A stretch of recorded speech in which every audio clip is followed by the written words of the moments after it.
I need you on the street. Okay, everyone, if we could please take your seats. We're going to go ahead and get started. Okay. Where is everyone today? We're going to call a meeting of the Sacramento Area Transportation Authority meeting to order. Madam Clerk, if you could please call the roll. Yes. Directors Carr, Frost, here. Gatewood, here. Guetta, Hanson, Harris, Howe, here. Hume, here. Kennedy, here. Miller, here. Natoli, Peters, here. Sandhu, here. Chenier, here. Cerna, here. And Suen. All right, here. Thank you. You have a quorum. Thank you very much. Director Cerna, if you mind leading us in the pledge.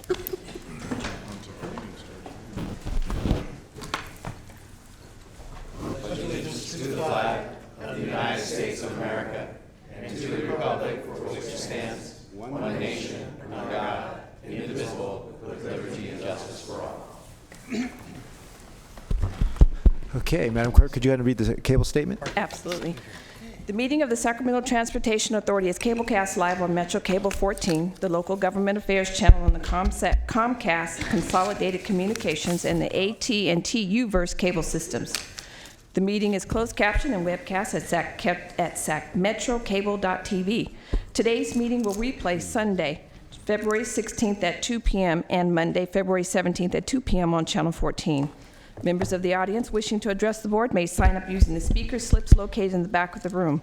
Please speak into the microphone when addressing the board and state your name for the record. Thank you very much, and good afternoon, everybody. We're on to comments on items not on the agenda, and I have one speaker signed up to speak at this time, Jeffrey Tartaguia. Good afternoon. Good afternoon, board. I put out my 20 census t-shirt to remind everybody that the importance of you guys talking to people about being counted on there.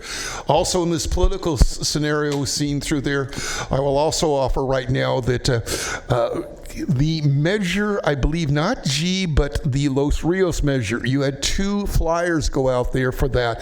This is what the STA needs to have, is making it as simple as possible for a transportation tax here for Sacramento.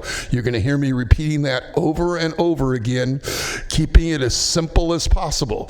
One of the things, even though I know Patrick Kennedy, there he is right there sitting down right now, is talked with the Los Angeles people, back in 2016 when it failed.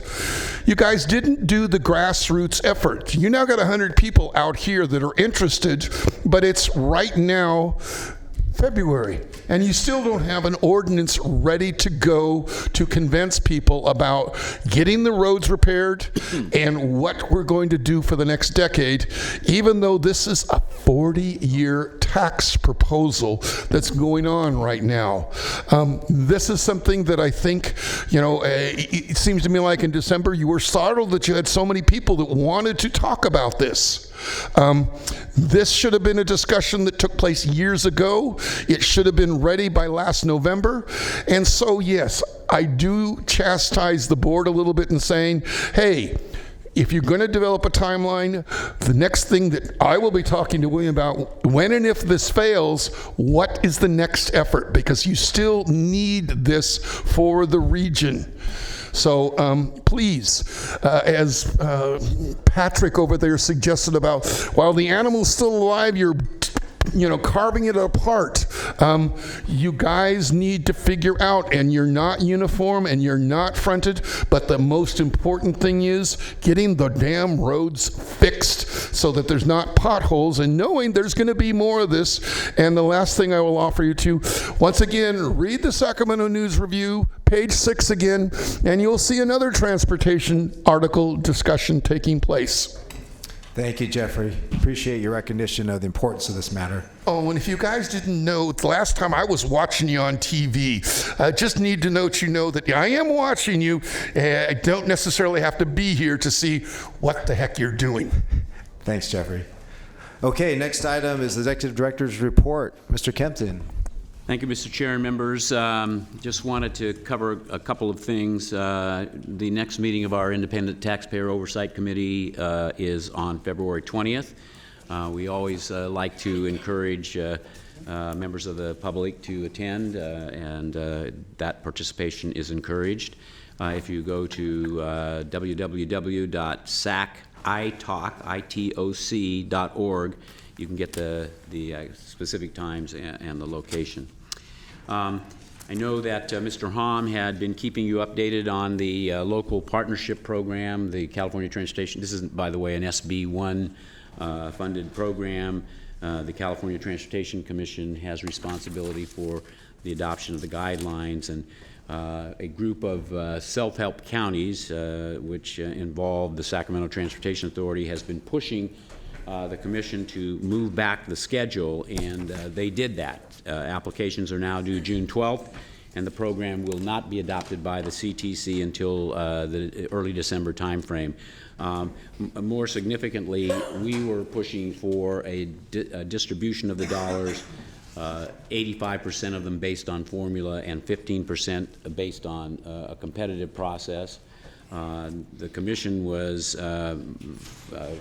considerably in the other direction, but they did agree on a 60% formula and 40% competitive program, and those guidelines will be at the March 25th, 26th meeting of the Commission.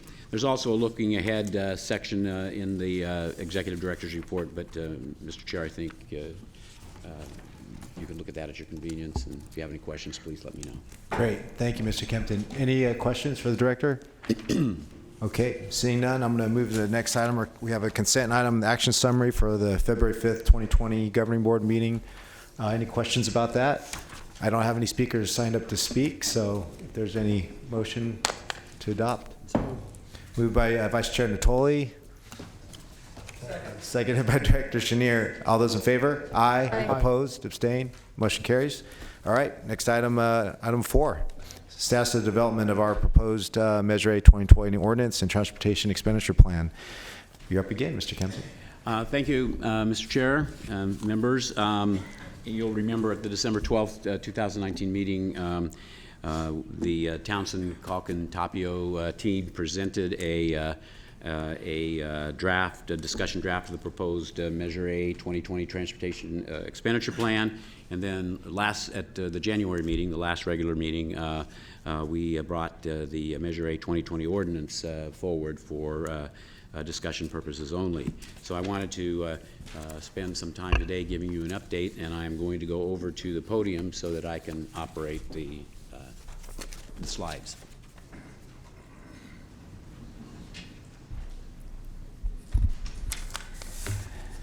So I should tell you that you need to disregard much of the information that was included in my staff report, as this process has been extremely fluid, and it literally changes, if not hourly, certainly daily. So there are constant changes occurring to both the expenditure plan and to the ordinance, for that matter. I would like to express my appreciation to members of the public, to the stakeholders and others who have been very positive in providing input. Notably Wayne Lewis from Caltrans, who pointed out about 6 typographical errors in those documents that after all the times I've looked at it, I have missed. And so thank you, Mr. Lewis, for your continued review of this information. But I am pleased to announce that yesterday the Measure A Ad Hoc Committee, on a 7-to-1 vote, endorsed an agreement with the California Alliance for Jobs and the SAC-RT to move forward with a 60-40 expenditure plan, with 60% going to streets, roads, and highways, and 40% going to rail and transit. And I have a summary of the proposal here for you and I'll go over it with you. I'm not getting, there we go. So what we have here is a proposed Measure A transportation expenditure plan, and down at the bottom you'll see that the split of the dollars contained in this plan is 60% streets, roads, and highways, and 40% for transit and rail. The categories are listed down the left-hand side of the project, but I'll go over them with you briefly.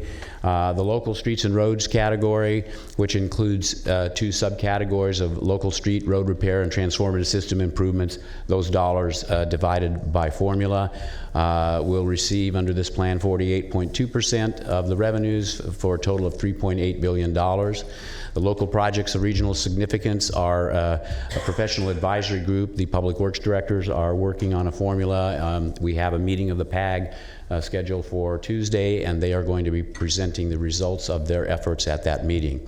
Second category is the SAC-RT maintenance operations and transformative system improvements, which will receive 23.4% of the revenues under this proposal for a total of $1.856 billion. Next category is congestion relief improvements. There are two components of that. There's a transit and rail congestion improvements piece and a highway congestion improvements piece. The total for congestion relief is 25.3%, or just over $2 billion at $2.010 billion. Senior and disabled transportation services, and I'm pleased to report that we finally have agreement with SAC-RT and Paratransit on language which will describe these services, continues to receive $250 million, or 3.2%. Now, when you divide these dollars up and try to assign a percentage for the different components, the streets, roads, and highways, and transit and rail, there are certain items that we are funding that don't split up easily, among them air quality, the American River Parkway, the Regional Mobility Center, and administration. And so what we've got proposed in the plan for air quality at this point is $171.5 million. That's an increase of $50 million over the previous amount, and I'll come back to that and the American River Parkway item in just a moment. But the American River Parkway, we include $22 million for continuation of the $1 million a year that currently goes from the existing measure for the Parkway. Regional Mobility Center, $20 million, and then administration, off the top, that number actually will be a little higher given the dollars that are there. But I want to explain the difference in the total at the bottom. The air quality and American River Parkway, those sources of money for this proposal are would come out of the Sacramento County Transportation Mitigation Fee Program, which is proposed to be extended in the measure. But this is the proposal, and again, I think it's very significant that Regional Transit and Sacramento Alliance for Jobs, along with the members of the ad hoc committee, agree that this is a reasonable way to proceed. And Mr. Chairman, I don't know if you wanted to add anything. Yeah, well, first of all, I want to thank you, Will, for your hard work in pulling everyone together, and I want to commend the folks on the ad hoc and RT, Alliance for Jobs, Paratransit, SAC Moves, and other members of the public that have weighed in thus far.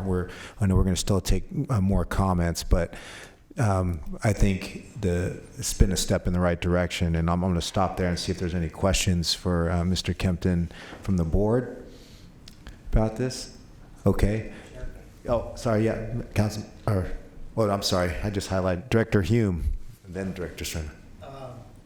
Will, you said you may come back to this, but I was just going to ask for the amount going to AQMD, why that figure changed and taken off the top as opposed to a percentage?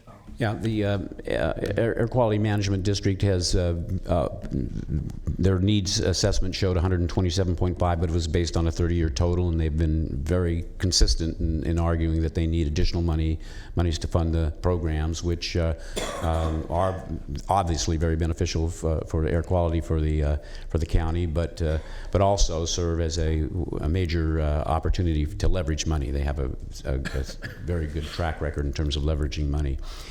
So as one of the things that's changed in this expenditure, in the ordinance and the transportation expenditure plan is the continuation of that mitigation fee program that's part of the existing measure. So that opens up some additional dollars. We estimate about $331 million that we can add to the program, but it won't be available until the last years of the program, and it also will require a nexus study before it can be implemented. So we have proposed as intent language in the ordinance that an additional $50 million would be provided for the Air District to support their programs, and the $22 million that I described for the American River Parkway. They come off the top in the sense that it's not possible to divide them up by streets, roads, and highways, and transit and rail. Okay, so the genesis of the change then came from a request from the district? Yes. Okay. And then my second question is, do you have a breakdown of today's proposal in a format of what we've grown accustomed to looking at? I can certainly get one in very short order. Doesn't have to happen today, but at some point prior to us taking a vote on this, I'd like to see it broken out that way. Thank you. Totally agree. Thank you, Director Hume. Director Cerna, and then we'll go next. Great, thank you, Mr. Chair. Will, you mentioned that the $22 million for the American River Parkway is more or less, and correct me if I'm wrong, it's more or less a status quo amount from the existing measure, correct? The existing measure provides $1 million a year, and this proposal, if it could go forward as part of a continuation of the fee program, would continue that $1 million. But at the same order of magnitude, right? Yes. So you and I and others have had conversations recently about at least my perspective on the Parkway, and I've conveyed to you that a lot has changed since the original measure was conceived and adopted and the appropriation was made. Most notably, a great number of my constituents feel afraid to use the Parkway for active transportation, whether it be walking, running, cycling, along the lower reach, especially between the Guy West Bridge and the confluence. So why would the amount stay the same if the condition of that particular element of our transportation infrastructure for active transportation, why does it make sense for the amount to stay the same? It seems to me that we'd want to perhaps focus more and have a more commensurate amount appropriated to bring people back to that part of the Parkway to cycle all the way from parts of eastern Sacramento County into downtown Sacramento. Sure. Two responses. First of all, we have developed some language, and you and I have spoken about that to provide a greater focus on those sorts of issues that you're talking about. But the language that's included as part of the extension of the fee program says at least $1 million. So we recognize that as that program gets put together, as we move closer to the end of the existing measure, it may be very appropriate to add more money from the fee program for that purpose, assuming it can satisfy a nexus study that says it's appropriate to spend those dollars. I cannot imagine why it would not, as that would be a very effective mitigation measure. So the nexus study is a legal mechanism, part of a legal trigger that would have to be satisfied to do that. But what about the process to do that? How would that happen? So what I have written in as a process, and certainly happy to get any comments on this, is that beginning in 2037, the authority, working in coordination with the jurisdictions, would initiate the process of a nexus study to look at the appropriate mitigation associated with development going from April 1st of 2039 to March 31st of 2061. It'd be the same process that was observed for the development of the mitigation program that's included in the existing measure. And then it says that prior to March 31st of 2039, there would be a program in place and an allocation plan for the distribution of those dollars, which would be decided as part of that process. So, in response to both those, your two answers in the last 2 minutes here, is it a distinction without a difference? I'm really trying to understand how what you're suggesting here is going to really be different because of the difference in the condition of the Parkway, and I guess I'm not hearing that. Remember after Measure A, you couldn't use current Measure A funds for the American River Parkway. We took Phil's language that allows them to use as much money out of their money for the Parkway as they want to. So it's money they can use for that. Well, I don't know if you heard that or not, but Angel on your shoulder. first of all, the Parkway is an eligible project as part of this expenditure plan that local jurisdictions can expend their dollars on.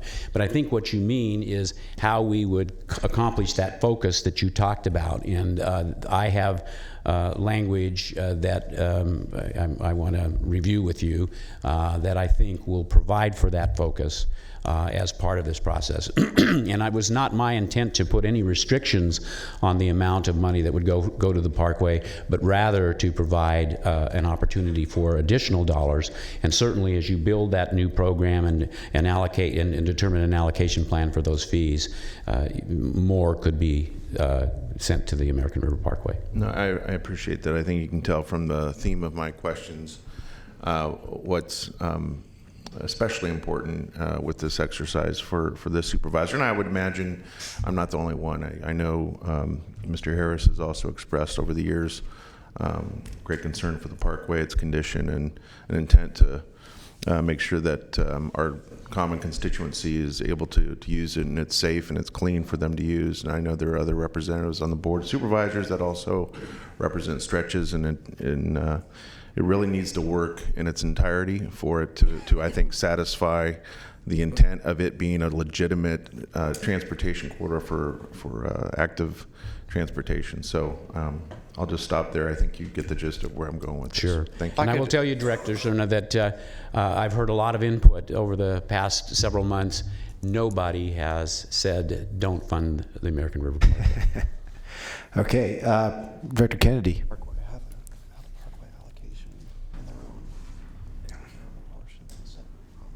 It's not an allocation. It's an eligible project. Right. Yes, Will. I believe that you are in receipt but haven't had an opportunity necessarily to look at some proposed changes, not to the transportation expenditure plan, but the language in the draft ordinance from some of the advocates, SMART and I believe SAC Forward. We're being asked to continue the public hearing for the draft ordinance and the TEP. Will that give you the opportunity to look at that document and see where we could possibly make some of those changes and additions? Sure, and there's no action, by the way, proposed from staff for this this meeting. I did get a chance, frankly, to meet with the SAC Move Smart folks. They have done an extensive amount of work and gone through the ordinance and the expenditure plan suggesting changes, and I have reviewed those, and I think there's some opportunities for us to improve the language that we have. So time is of the essence, certainly, because we're looking at a March adoption date. But I do intend to go through that and frankly consider other input as well for making those adjustments. Great, thank you. All right, Director Hansen. Thank you. First, Will, I know you've just been working day and night on this, and I want to say thank you. You came as our interim executive director, and you ended up in the deep end with the team, and you've been treading water and doing as much good as you can every day. And I want to thank you and all the people that have been working on this. I think it's a huge breakthrough in a lot of ways that we're at this point. I do want to echo Supervisor Cerna, just the Parkway. It's one of the things that I hear about daily. Even though the county, and I respect that it's their piece of property to operate and run, but it would be great for all of our residents in Sacramento County to know that the Parkway is a priority through this. And so I don't know what to do about that, but I do know that it is a major crisis that is unfolded before our eyes, and this is one of the few ways we can help supplement the heroic efforts of the county to really, and led by Supervisor Cerna, to make it better. But the last thing I'd say is the 60-40 split, I think, is very, it's tremendous progress. And one of the things that's embedded in that 60% is the local street piece. And we know streets and roads are used by people who are pedestrians and bicyclists. I don't really know, and maybe this is something for SAC Moves and the SMART folks, to tell us what the value of the of what they've been talking about is for those percentages, how much improvement do we think we'll get in pedestrian safety? I know Ms. Howell and I had a back and forth at the last meeting about complete streets. I'm a big believer in sidewalks and safe places to cross. I know she is too. We just disagree about how we prioritize that through this measure. And it's not lost on me either that the polling showed extremely strong support for safe routes to school. So how we think that through and tell that story is one of the things that seems unclear at the moment, just based on the top line. But I know we're going to have a little bit of opportunity to think about how to drill into this, and I guess Mr. Hume's comment about breaking this out a little bit more might help. But as you work with the PAGs and the city managers, maybe they can give us an indication of how much of that could go to, like in the city's portion, our trails are covered by our local street and roads. So when we're going to build and operate, mostly it's going to come from that, unless we get a grant and we still have to have matching funds. So I don't have an answer. I don't think you do either, but I think it would be helpful at elucidating for the public who is really concerned about pedestrian safety, bike safety, active transportation, what portion of that may come back to those kind of projects, because it may be substantial. You know, you see 48% for local streets and roads. Is there 5 to 7%, 10% of that will be used to build sidewalks and safe crossings? I think it's a fair thing to try to think through. And Director Hansen, I can respond because I think it's a positive response, not in terms of the specific dollar amounts, and those dollar amounts will vary by jurisdiction, and depending on what the local jurisdictions choose to spend that transformative system improvements piece of the program on. Number one is streets and roads maintenance and rehabilitation and safety. And there is a very significant requirement for the expenditure of dollars for the first 5 years on that purpose, for that purpose. After the first 5 years, at least half of the money must continue to go for that purpose as well, unless a jurisdiction has achieved a pavement condition index of 70 for their system. But again, that's up to the jurisdiction in terms of how they want to. We purposely built in flexibility there, and I just want to make sure that we have everything covered in the description of that subcategory so that it can achieve some of the things that folks are talking about. Complete streets is in there, but it's only in there as complete streets. And so there's potentially an opportunity to define that in more specific detail and move forward from that front.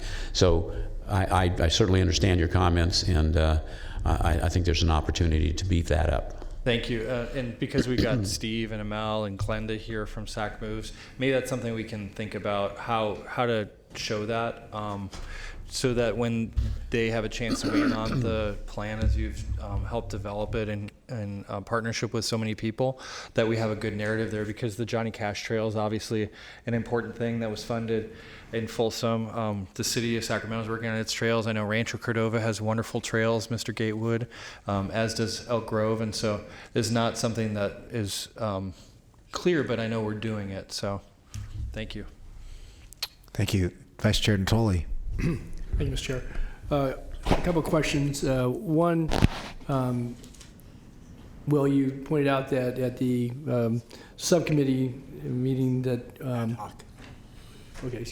ad hoc committee, I thought it was the same thing, right? No, legally. Okay, legally. Okay, legally, the ad hoc committee, not the subcommittee, stand corrected, that it wasn't unanimous, and I'm not desirous of calling out why it wasn't unanimous as much as to understand, because that says to me that there's lingering concern, at least at that level, at the ad hoc level, but it's certainly going to reflect itself here if those issues aren't adequately addressed. And so I guess I'd just like a little more elaboration on where we still have differences. Granted, having the Alliance for Jobs and Regional Transit, find some consensus is not unimportant, but I guess to understand when this body, over the next few weeks comes together to make a determination that I think is, if most of us aren't on the same page, that doesn't reflect well for the future where we're going to go with this to the ballot. So I guess I'm trying to understand, Will. Again, recognize there's still work in progress up to the very moment that you're at the podium here today. But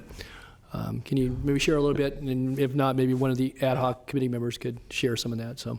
Well, Director Natoli, I would just, I would respond, the difference between the discussion we had at the meeting yesterday and where we started in terms of where the group was is remarkable. I think people are beginning to come together, and there was a lot of focus on consensus and recognizing that we have to all get behind something that hopefully is achievable. Obviously, there are people who still have very strong views with respect to their outlook on how the money should be spent.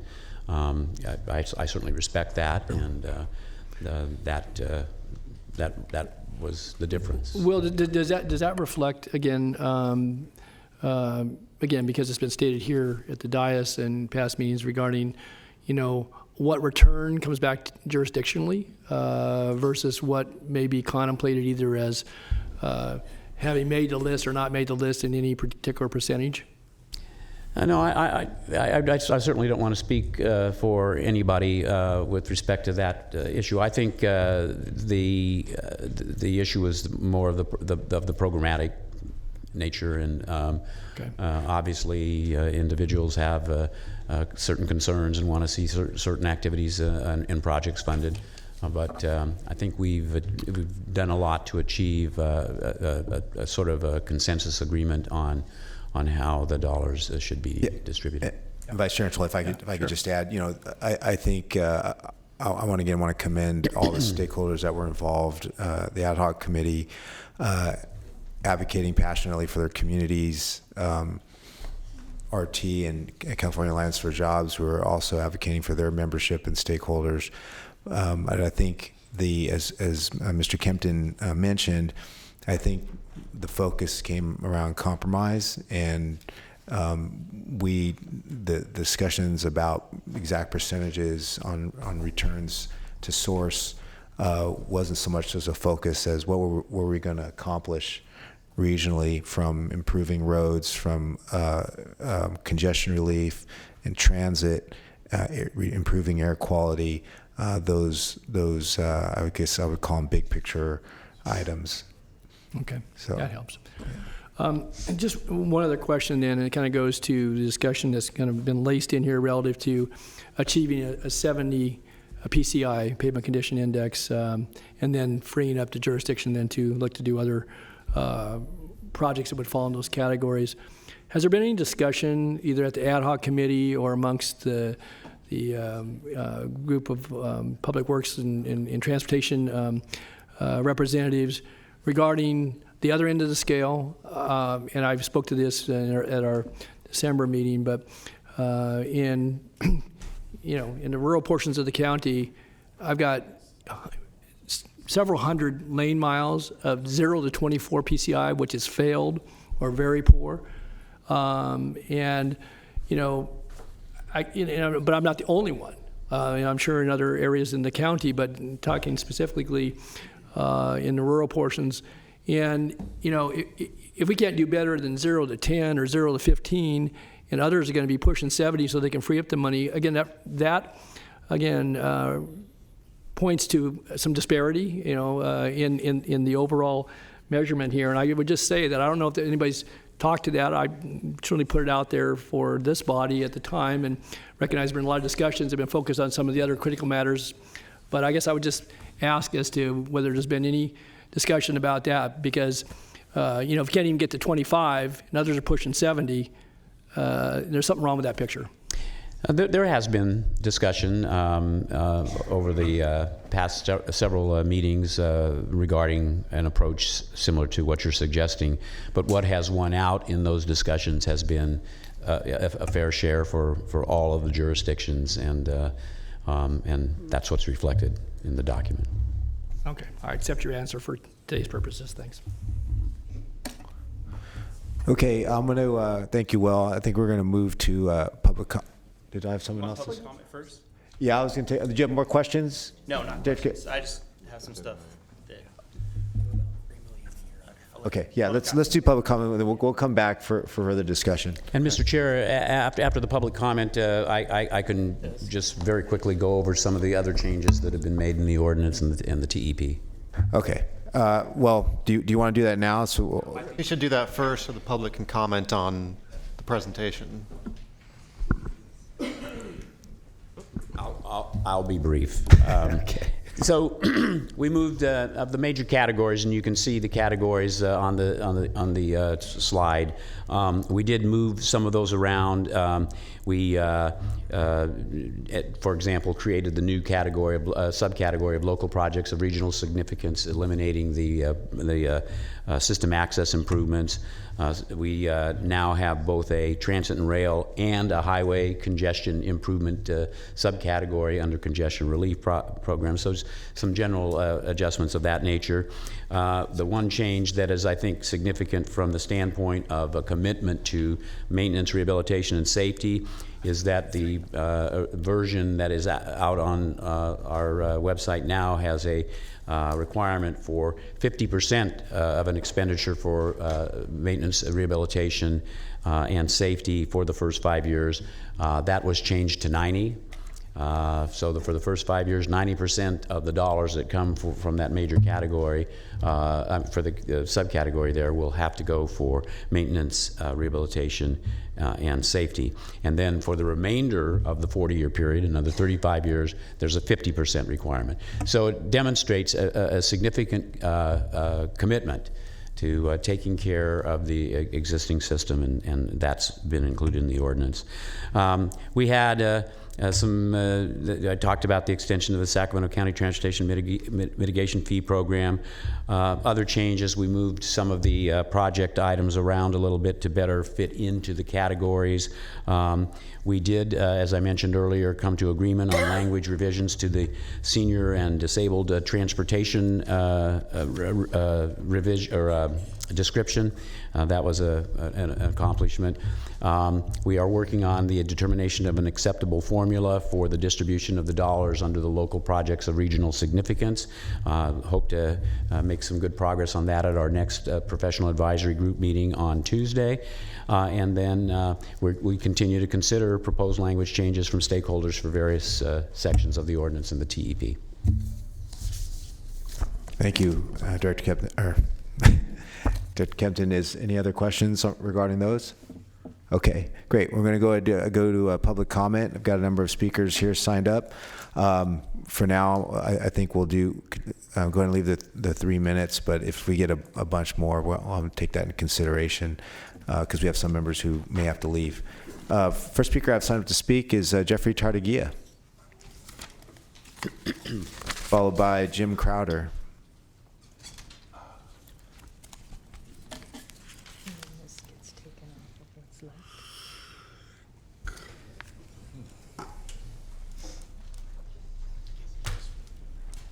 Hopefully I turned it the right way.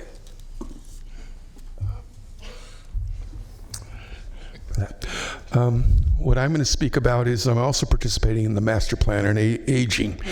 And the projection for the next 10 years is that community will be exceeding 5 to 10 million.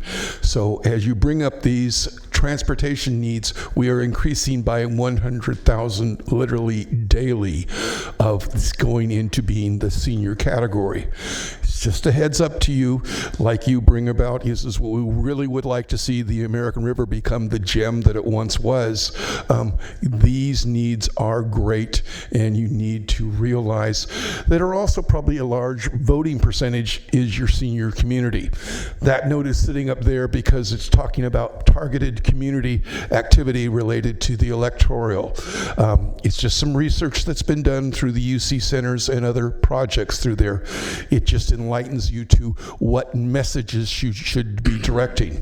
4 years ago, when we had the SB1 funds come in there, I reminded you that you needed to get the word out there where Measure A funds were being spent, because otherwise the Republican Party at that time really wanted to kill that off.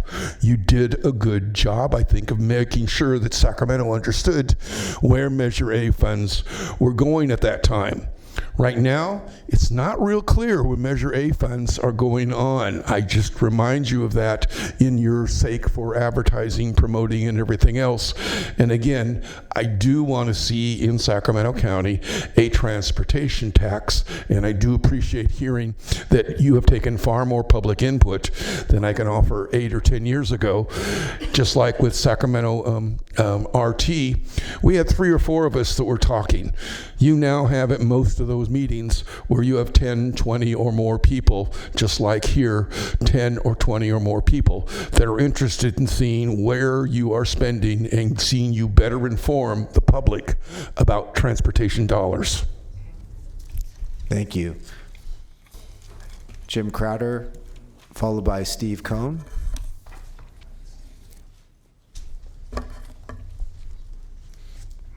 Good afternoon. Good afternoon. My name is Jim Crowder. I'm a member of the Consumer CPAC, but today I'm speaking on behalf of myself. I was pleased to hear the change on the 60/40. That was probably my major concern. But just a couple other items that I'd like to bring up.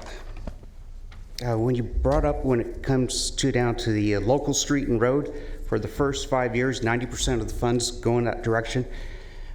My only question is, after that 5 years is up and it reduces to 50%, where do those other funds go? Go ahead. Yeah, sorry.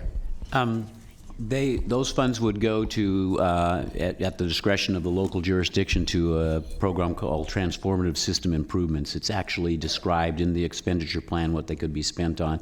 Among the items that are eligible are safe routes to school, are complete streets, are bike and ped, are signal synchronization, are street lighting. There's a whole range of projects, and you can look at the TEP and it'll tell you. Okay, that does answer it.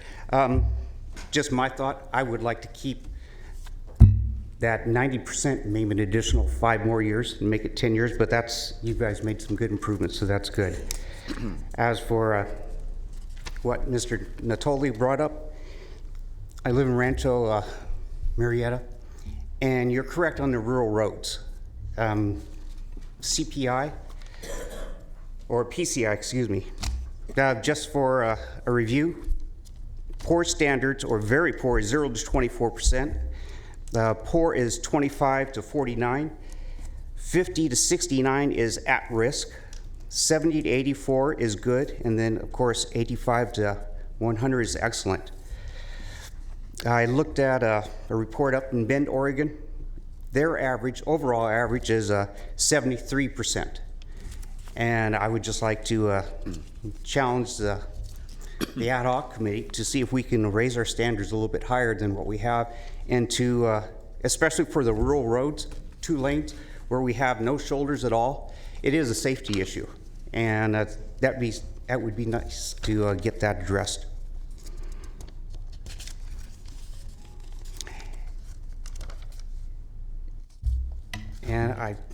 And you pretty much stole my thunder on the 60/40. I will be honest with you. I was a little critical on everything I was looking at, but it's good. I have to give you. I do have to give you credit. Just one more plug for what we deal with in Rancho Marietta. I'll be going home Highway 50 and then cutting down on Scott Road. Okay, it's been brought up many times, and I'm going to bring it up one more time, that yes, we could use some improvement on that. I want to say, and I haven't gone out to measure the roads, but with no shoulders, it might be 11 feet for each lane. And it's a safety issue, because if you have a breakdown, there's no safe place to pull over. You're just in the road, dead in the water. Thank you. Thank you, Jim. Okay, next speaker, Steve Cohn, followed by Suzanne Tobin. Hey, Steve. Hello. Steve. Well, I was sort of prepared to respond to the agenda packet, but given the presentation, I think it's probably best to say we're just hearing for the first time about this compromise proposal. Well, Right. So I really don't know what to say about that, to be honest. And I think we'll have to. We have that on film. You have that on film. That I actually said that, and we'll have to think about it. I would note that in Measure A, the current Measure A, which was adopted back in '04 before the full extent of climate change was known, we were at 43% transit. So we have to explain to the public why we're actually putting less money into transit now going forward than we did back 16 years ago. So that's just my initial thought. But what I do want to say in following up on Patrick Kennedy's, Supervisor Kennedy's note earlier, we did provide Amel Wadwani and Roger Dickinson and a number of us, myself, worked on some language, used a few of our legal skills that haven't been sharply honed in recent years, but still can wrangle with a few legal aphorisms here and there. At any rate, we have submitted to your staff, and we're willing to talk about that and discuss possible changes. Basically, what we tried to do was take the policy framework that we proposed to you back in December and put that into ordinance language. And so it's really not that big a change to what's already there, but the ordinance and the plan are 30 pages or so. So we have red lines to that, and we'll look forward to following up on that. On Mr. Hansen's comment, we did give a lot of thought, and you'll see in our red line, thought to how to bring bike and ped more into the mix more expressly rather than just it potentially could have money. Contra Costa did a little differently. They set aside 11% of the entire amount, not just local roads, of the entire measure. We'll see how that does. That's up for a vote on March 3rd. We had suggested 10% back in our initial plan, but then in our revised plan, I'll wrap up quickly here, our ordinance language, we actually had you think of that maybe as fix it first, complete streets second. So fold the complete streets, bike ped, ADA all together. But it would be helpful to know from the different jurisdictions how much they were thinking of their local road money would go towards bike and ped, because right now we don't really know that. We know the total unmet needs were about $1 billion. Thank you. Thank you, Steve. Appreciate your ongoing engagement on this. Next speaker is Suzanne Tobin, and then Glenda Marsh is up next. Hi, I'm Suzanne Tobin. I'm with the Climate Coalition. And news of the day, the planet just had its hottest January ever on record. And I want to venture to guess that pretty much everybody in this room understands that we need to cut greenhouse gases drastically and quickly.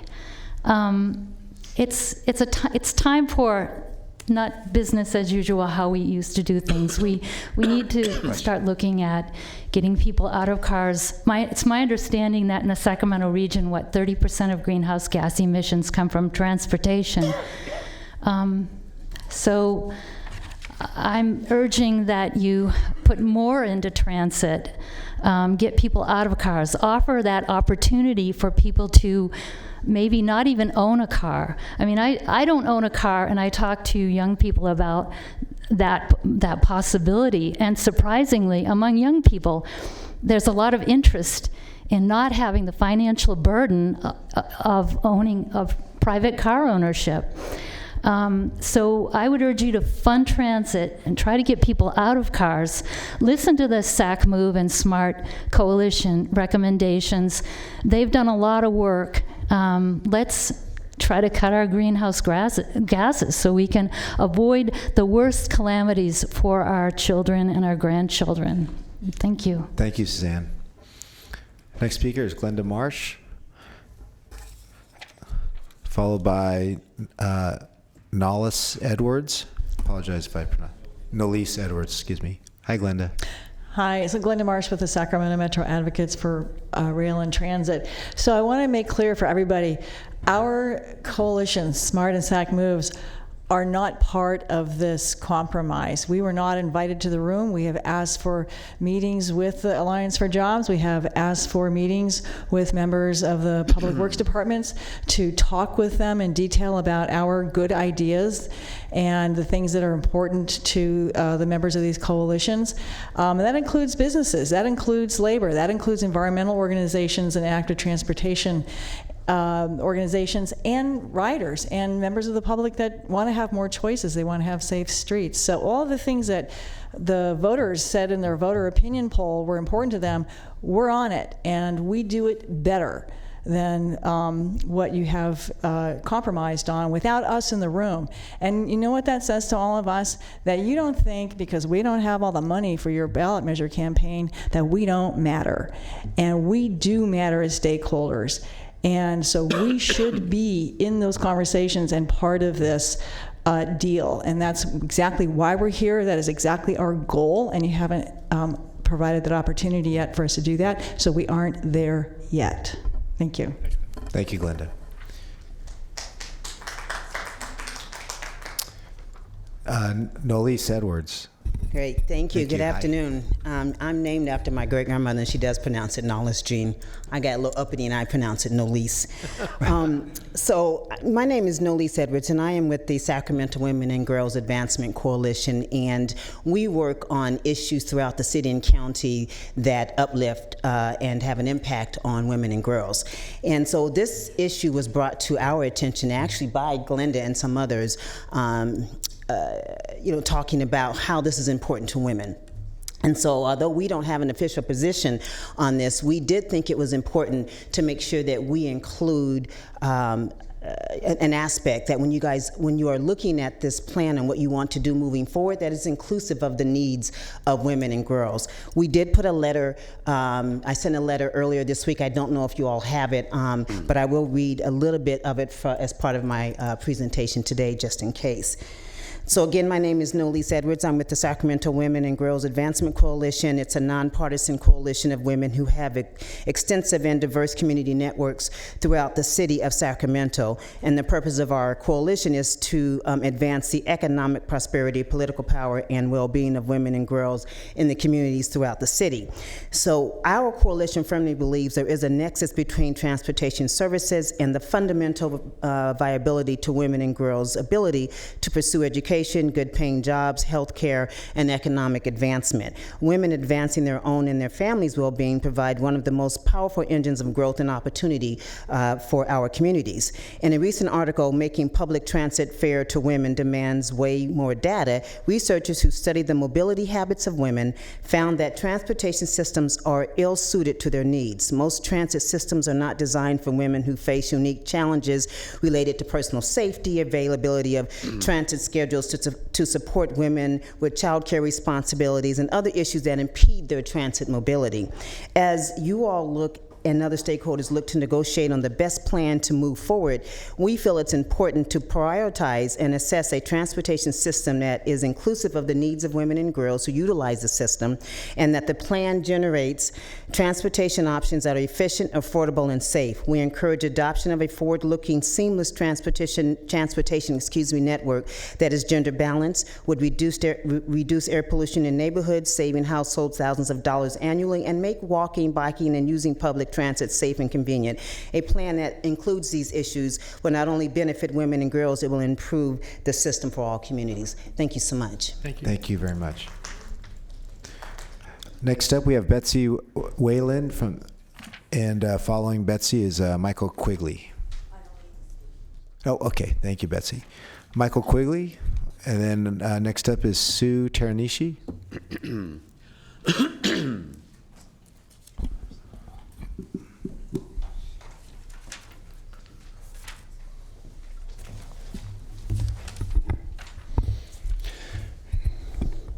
Thank you. My name is Michael Quigley. I'm the Executive Director with the California Alliance for Jobs. We are a labor management organization, represent the men and women who build and maintain our state's infrastructure. And our goal is really to go out and make sure that we can advance investments in public works, water, and transportation projects, and really make sure that we are maximizing both our opportunities and maximizing accountability for the public so that they know that our infrastructure dollars are going towards projects that help improve their lives in a bunch of meaningful ways. And I think that's one of the reasons why we are here today in support of the expenditure plan that's laid out. I think it does go far enough in many ways, probably not as far as all would like, but it does touch enough of the boxes and brings enough resources in enough different areas that I think it has a very, very good chance of passing. And that is a very important element of any transportation local expenditure plan campaign, is having the correct expenditure plan that meets the needs of the public. And a lot of times through the political process, you hear from different voices, but ultimately this is going to require a 2/3 vote of the entire county. And that's a high threshold. Last time it was attempted, it came up a little bit short, but if you recall back in 2004, Measure A was passed with over 70% of the vote.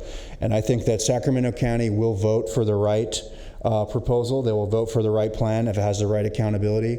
And we'd like to continue working with this body to make sure that Sacramento passes this measure in November. And the voters are ultimately going to be happy with the product and the fact when they see their roads and transit systems improve, their quality of life and their economy go stronger. Perhaps 40 years in the future, they'll be willing to vote for another one of these. Thank you. Thank you. I appreciate your engagement on this as well. Next up is Sue Teranishi, followed by Henry Lee. Good afternoon. Hi. Thank you for the opportunity to speak today. Sue Teranishi, part of the Sac Moves Coalition, resident of the city of Sacramento. I wanted to thank you as the board in requesting information from SACOG and the Air District last week. I think it was really important information to hear. One of the things that especially struck me was Dr. Ayala's presentation and slide about public health and the fact that Sacramento region is still a non-attainment area for our clean air standard. And if you recall, the fact is that we're barely meeting the old clean air standard and nowhere near meeting the new stricter standards for clean air. So this is really a public health issue, that we are endangering the health of our residents if we don't act in a more proactive way to clean up our air. And as Mr. Corliss of SACOG mentioned, that in order to be competitive for future grants and make sure we don't lose future money, that we need to be showing that we're making progress on the goals of greenhouse gas emission reduction. And we need to pass a measure because we know we need more transportation money, but we need to be competitive for future grants, and showing that we're making progress is an important part of that, it seems. I also wanted to reference the polling, as Director Hansen mentioned, that two of the things that were mentioned or polled above 70% were the fix it. We all know we need to fix our roads, but also safe routes to school. That I think we all want to have our students, our youth, have safe access to schools, be it by walking or by bicycle. I think even more than that, we want to have safe routes to walk and bicycle to our parks, to our libraries, places that are close by but need improvements to allow children as well as seniors to get to places nearby. So in comparison to road improvements for sidewalks and bike infrastructure are so cheap. Why aren't we looking at building a great bicycle network in the community, which would take far less money than new road expansion? And let's do very proactive ways to get more people out of driving by making more transportation options easier, safer, just more convenient. Thanks. Thank you. Next up, we have Henry Lee, followed by Doug Thompson. Good afternoon. Good afternoon, Mr. Chair, members of the board, and the public. Thank you for your consideration of this item. Again, Henry Lee, General Manager, CEO of SACRT. We know that crafting an optimal balanced expenditure plan is not an easy exercise. And we are a highly diverse region with many viewpoints and opinions. We also know that there are so many infrastructure needs in our community and not enough money to do it all. I want to first thank Chair Darren Su for your strong leadership. Thank board subcommittee members for your great wisdom and a strong vision. Ad hoc. Ad hoc, yes. Good job.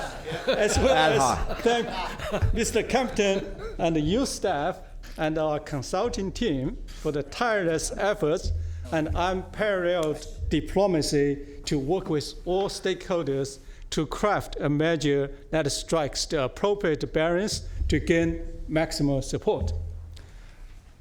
Certainly, I would like to extend a heartfelt thanks to all the friends from SMART, SAC Moves, and various community groups that have advocated for more funding to address issues of climate change, congestion, and our region's poor air quality. You guys are the driving forces and the future of this region. Thank you. Similarly, I would like to thank the colleagues and the partners from Alliance for Job, Public Works Advisory Group, SACOG Air Quality District, and others for their strong partnership and earnest collaboration in developing this expenditure plan. While we knew this region is 3 to 5 times underfunded for our public transit system compared to our peer regions in West Coast. But we also know that many of our roadways are in dire conditions, and we cannot neglect those needs any further. This is why I'm here to support the proposed expenditure plan that has been brought forth by Mr. Campton today.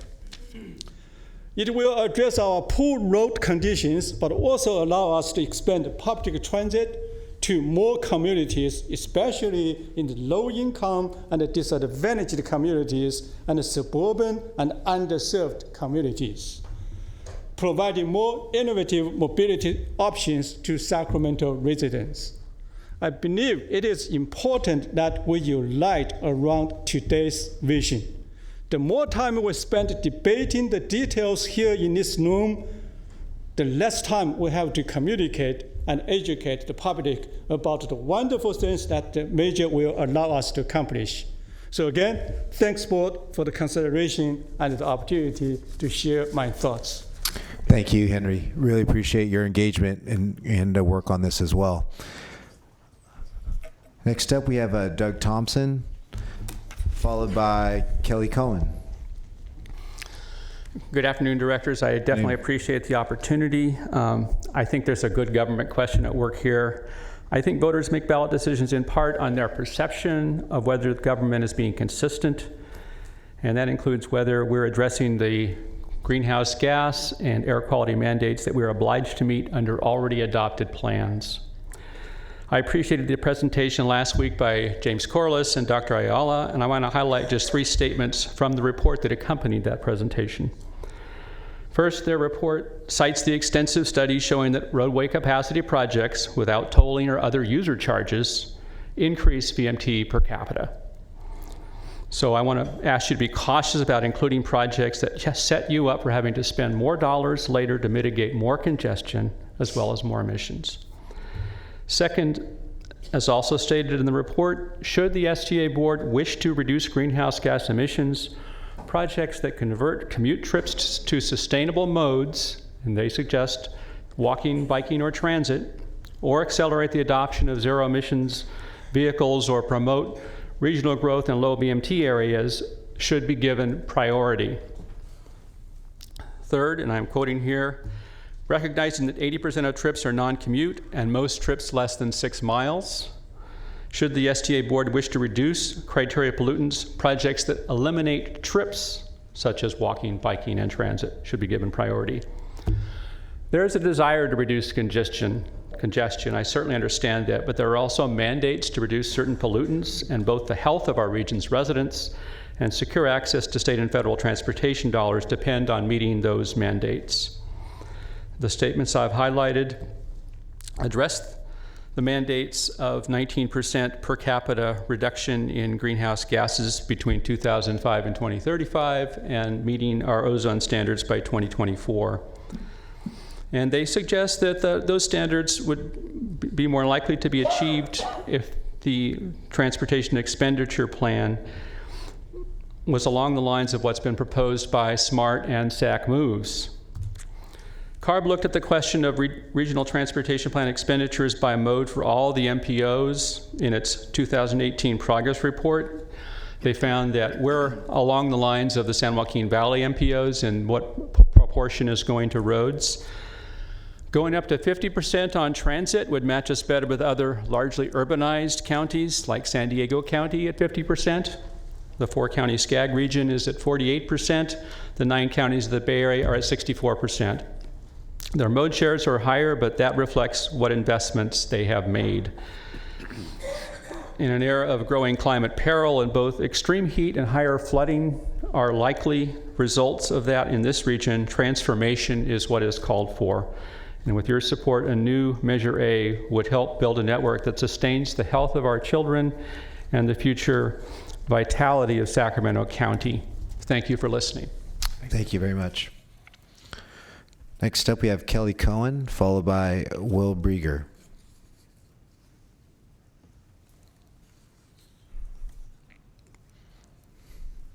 Good afternoon. Hi, I'm Kelly Cohen. Hi. And I live in Sacramento unincorporated county. And my concern with Measure A has to do with funding of the American River Parkway.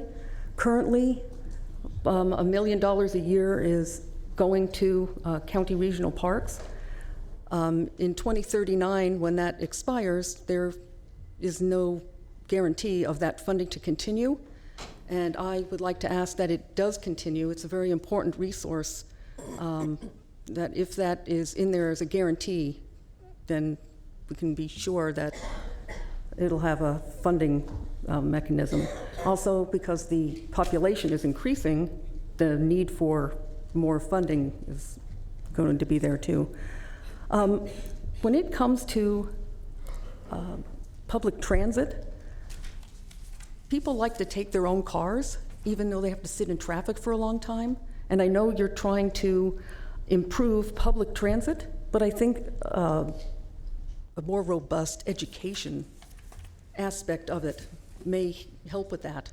I mean, if you look in Southern California, people are willing to spend hours sitting in bumper-to-bumper traffic. And so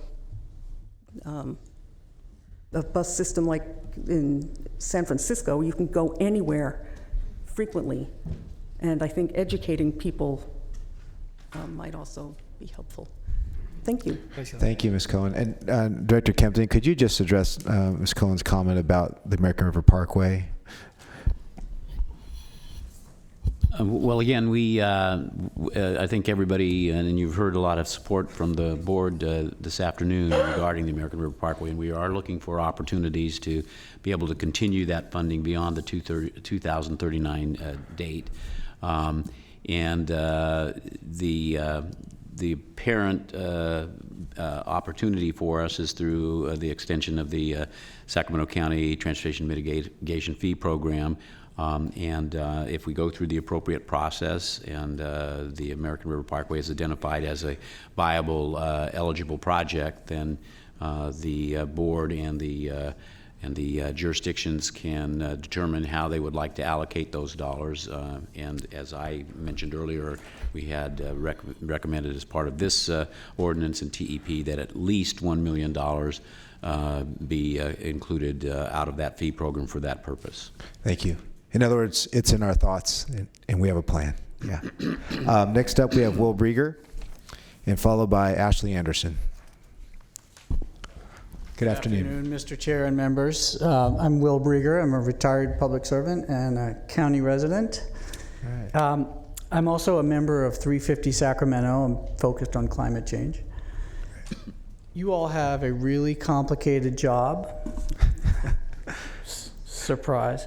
But this is a great process. You're getting to weigh all kinds of different thoughts and factors and really values that people are bringing forward. I got here late today, so I didn't see anything particularly granular that I want to comment on. I just want to sort of highlight two factors. And these are things that align really well in my mind. One is that obviously our economy depends on smooth flowing roads. People need to get to work, to meetings, to come here, to move goods. And so everybody wants to see that work, our roads work better. The other thing is that air quality depends on fewer vehicles on the road, given our current technologies. So those two things line up very well if you think about moving people into other modes like transit. Transit that works, because sometimes it's not convenient. I'm out in the county and it's not convenient where I am, but I think with some investment that could happen. So I really like what the Smart SAC Moves Coalition suggested in one regard in particular, to use VMT as a key metric. So you can evaluate pretty much any expenditure on whether you're going to be taking people off the road or you're building new roads that are putting more people driving more miles. It's not that complicated. So I think that's a really good metric. We've only got, most people agree, 20 years to reduce our transportation emissions radically and revolutionarily. So I think that means that you all have to be really smart about every dollar you spend. And I think the community as a whole needs to be really smart about that. So I'm hoping that the process continues and you're getting all the information you need. After a century of road building that's gotten us where we are now, I'm hoping there'll be something different, or to quote from the draft I saw, transformative, which I hope you mean that. So I'm pleased to watch this process. Thank you. Thank you. Appreciate you being here. Next up, we have Ashley Anderson, followed by Walt Seifert.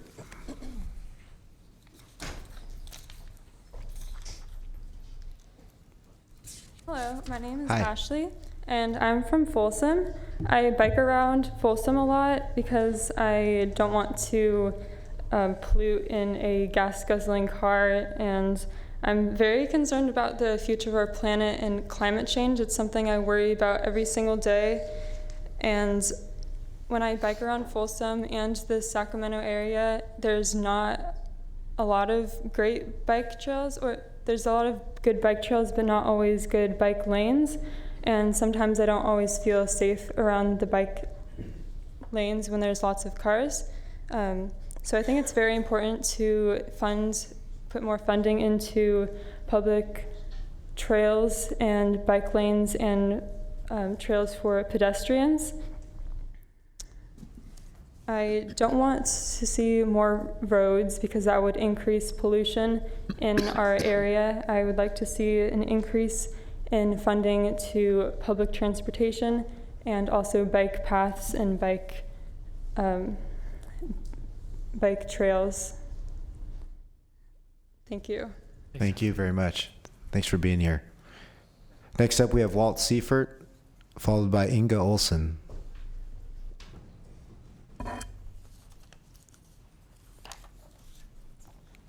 Good afternoon. I'm Walt Seifert with Sacramento TrailNet, and I want to talk about a couple things. One is the 60-40 split, and then flexibility in your plan.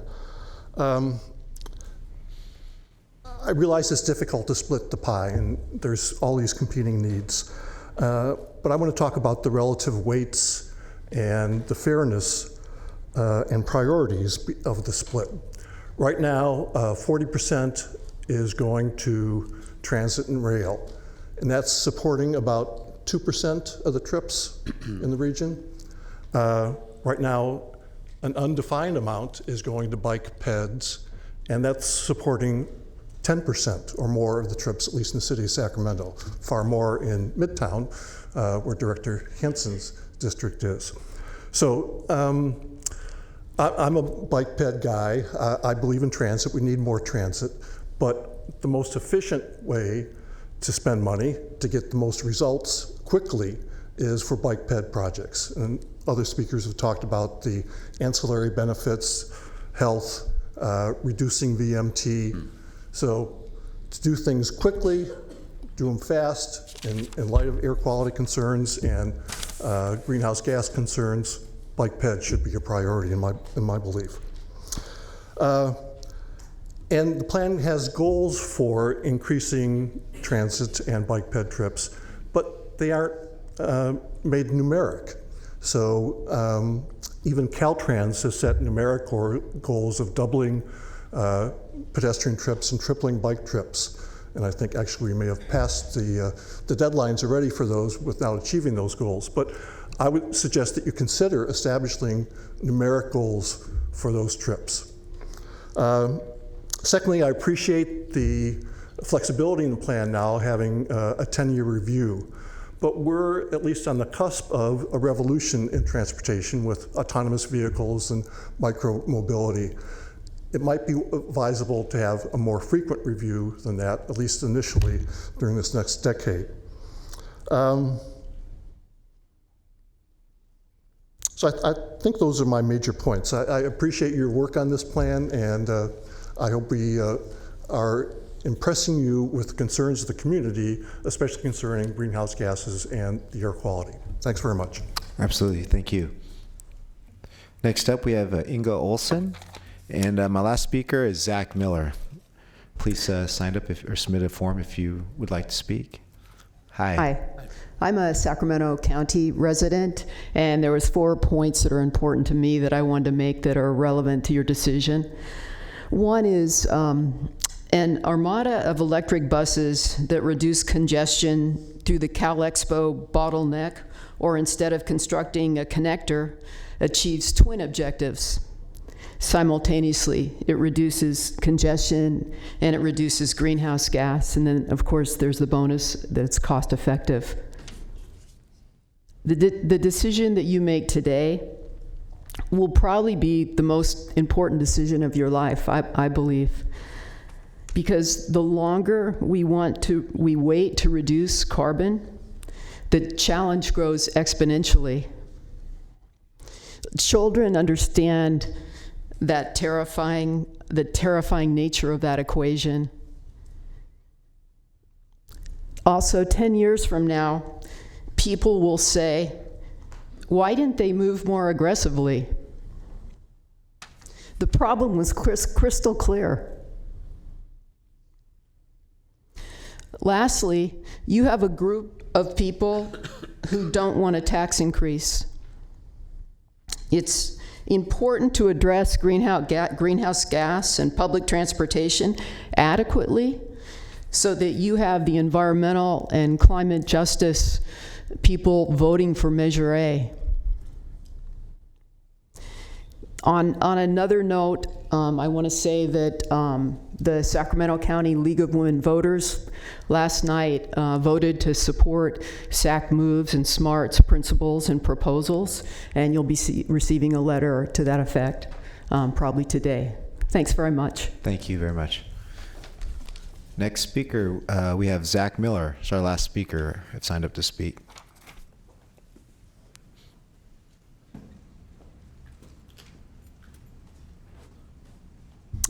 Good afternoon. Good afternoon.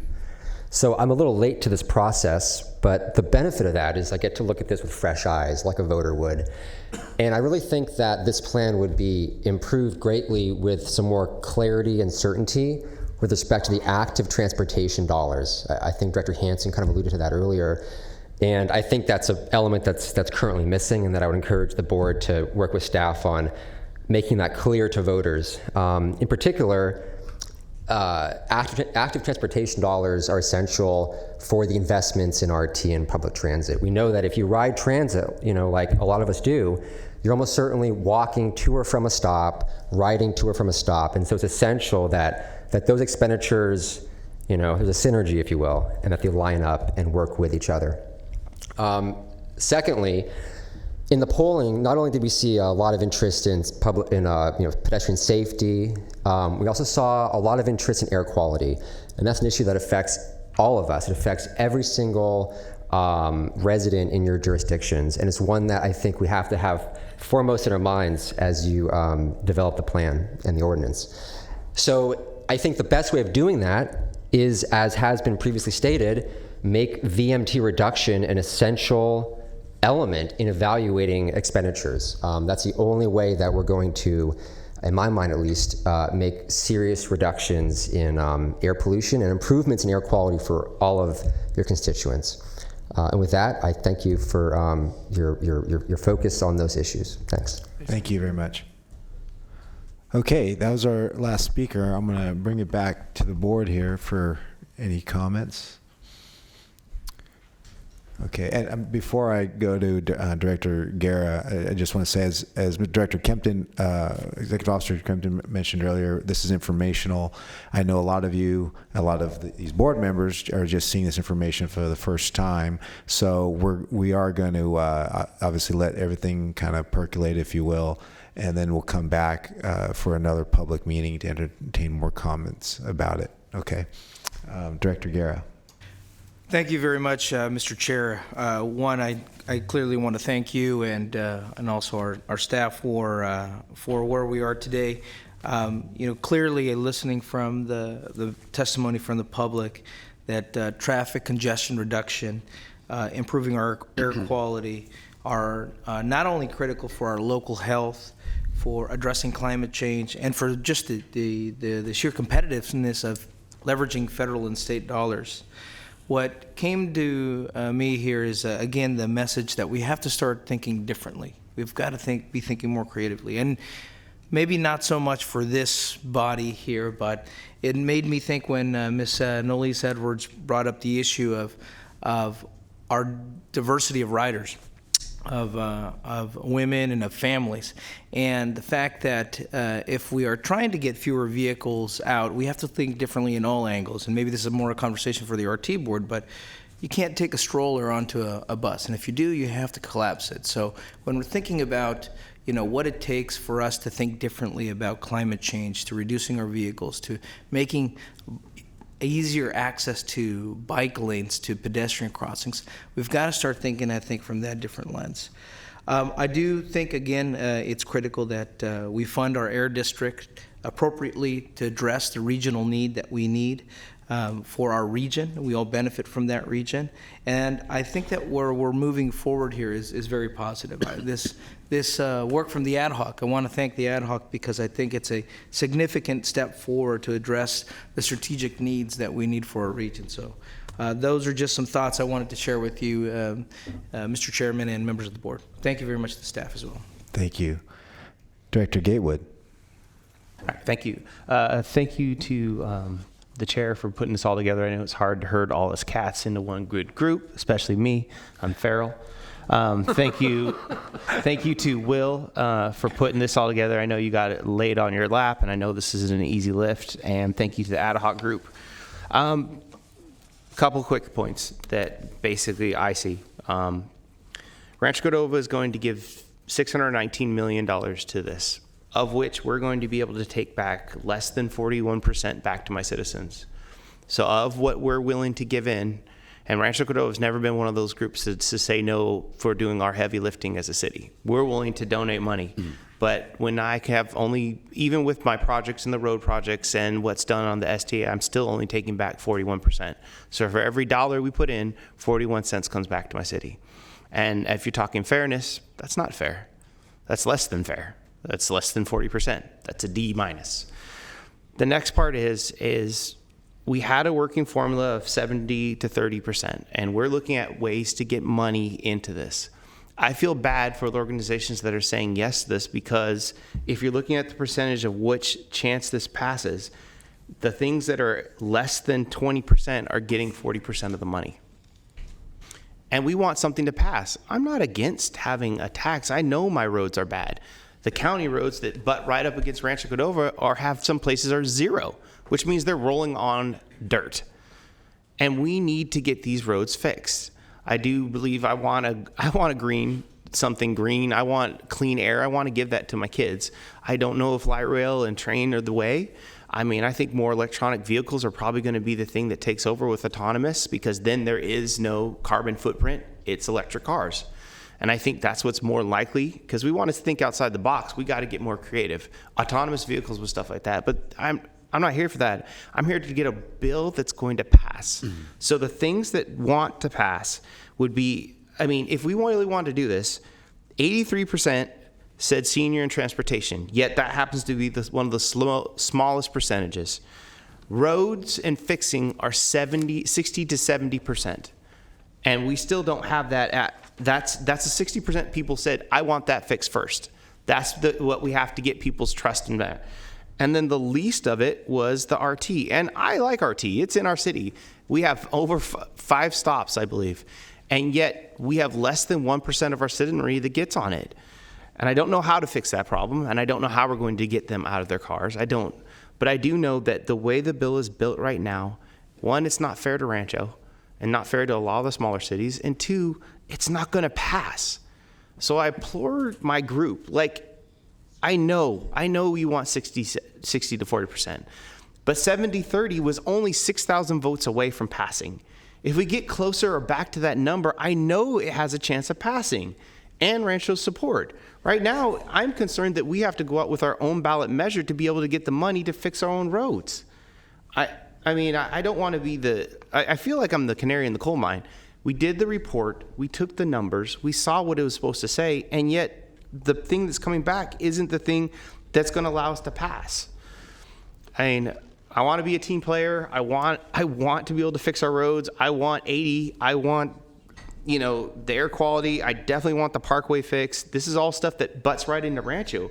But the way we're patching out the money and the way this percentage is, none of our citizens are going to pass it. And we're going to end up losing. And then that's another 2 to 4 years where Rancho doesn't have the money to fix its roads. And I got to go explain to people why we have potholes. And I put all of our money and interest in something that didn't pass. I just really feel like we need to go back to something that was within 1% of passing. And yes, I understand things have changed. And I understand, but in my city, stuff hasn't changed that much. So that's where I feel. Thank you. Okay, Director Serna. Thank you, Chair. So I'd like to start by thanking everyone that, again, joined us in chambers, took time out of their busy schedules to be here and share with us your perspective. I want to thank Will and his staff and our chair for all the work that they've been doing. I'm going to try and avoid some of the comments I've made in past meetings on the subject, but I guess where I want to start is, like so many other things that we are asked to do in the course of our duties to represent the constituencies that we do, is I think it's a constant marriage of moral conviction combined with really hearing from our constituents what their desires are, and that's not always easy. In fact, I would say it's mostly not easy. It's very, very difficult sometimes. On this particular issue, I think the point that Steve Cohn made earlier really resonated with me, and that had to do with the fact that we'd be going out to the voters with a split that's going the other direction, and here we are in a condition globally and locally that is even more challenging when it comes to the better understanding that we now have about the threat of climate change and greenhouse gas emissions. And so not just from a political standpoint, but I think a very practical one when we're talking about what is equitable ultimately to put in front of the voters, I think we have to be very honest with ourselves about what the reasons would be why we go ahead with that split the way it's been presented today, at least, given the fact that we have VMT challenges and we have carbon emission challenges. And again, wearing the hat as a CARB member, that really does resonate with me quite a bit. I was very pleased to hear from a number of constituents that underscored the value of active transportation. And it's not just a throwaway, it should not be considered a throwaway element to this. In fact, I would argue, again, compared to where we were with the original measure, active transportation has actually become even more prevalent in our society, has become an even greater component part of kind of our mobility sets. And so when I mentioned earlier the import of the American River Parkway, again, it's not just a reference to the ecosystem of the parkway or its overall general recreational attributes. For me, it is a legitimate, very important part of our transportation network. And I think if we do just the status quo compared to what we have done in the past with the original measure, that sends a particular message that I'm not interested in sending, quite frankly. I think we need to actually take this moment and be bolder on that particular part of our assets in terms of regional and the transportation system here in the county. So those are my thoughts. I know this is being presented today for information. It certainly gives all of us, including those in front of us, something to think about and consider. The fact that we had a few speakers mention that they're feeling alienated or left out of the process bothers me. I don't think we can move forward with that in that kind of relationship, quite frankly, with those that, again, take time to advocate with a lot of thoughtfulness on this important subject. So I would hope that moving forward, we take very seriously those concerns as they've been expressed here today and via email and other means. We have to make sure this is as inclusive throughout the entirety of the process as possible. And I'll end there. Thanks. Thank you, Director Stern. Vice Chair Natoli. Thank you, Mr. Chair. I too want to just compliment the work that's gone into this thus far, and certainly all the comments we received today. I guess with a great acknowledgement for the ad hoc committee work and all the other input we've received, I want to just ask this of Will. Will, I think, what I hear, certainly up here at the dais, but also in the community, that, there are points of departure, and again, you've worked, to your best ability, and certainly with the leadership of members of the committee and others, to try to find that point where compromise would bring us to some settlement around a measure and what would be elements that would be included, and obviously those things that would be chosen that might not be included in there, at least to the degree that people would like to see something more. And their support, certainly for going forward, may very well hang on that. I guess my question is, and again, and maybe it's, no from the start, but have any measures ever gone with an either-or proposal? Again, recognizing where we're at, and I guess I'm curious as to your knowledge, Will, and again, it's not to compound this any more, or certainly take any focus off of the hard work to try to find that middle ground. But if a few weeks from now we come to a point where, and again, I'll just speak from experience, where we were in the last measure, where it looked like we were going to have, a major split, although a measure might go forward, but in trying to find consensus around that, we hear from different elements of the community. We've seen the polling. We've heard from, advocates from a variety of vantage points.